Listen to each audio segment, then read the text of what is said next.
Coke in butter naman po, masarap po yun. Paano yun? Meron tayo itong butter, tapos Coke. Tapos, kumuha ko ng baso. Siguro ilagay na lang natin yung butter dito sa baso. Tapos, lagyan natin ng Coke yung baso. Ganun lang, no? Para matry natin siya. Ito yung butter. Ang pangalan niya ay Deutsche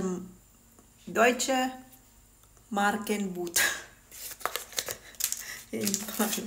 Yung nakalagay. Ang gusto ko talaga yung Irish butter.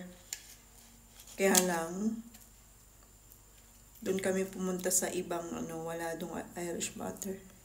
Sa ibang supermarket. Ganito lang muna ka, Kasi sayang naman kung hindi siya masarap. Pero sabi mo naman, sarap. Kaya, I trust you. Si Baya, ang name ng nag-comment. Open natin tong Coke. Lagyan natin yung baso ng ganito lang kadami, no? Ayan. Cheers!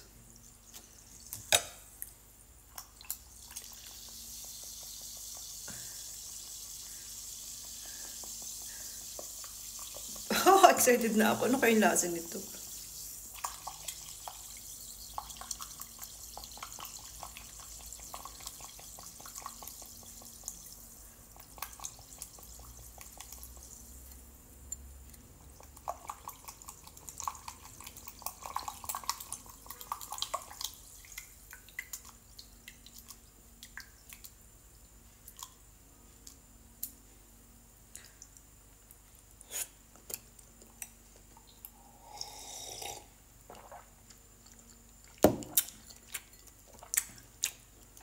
Di naman?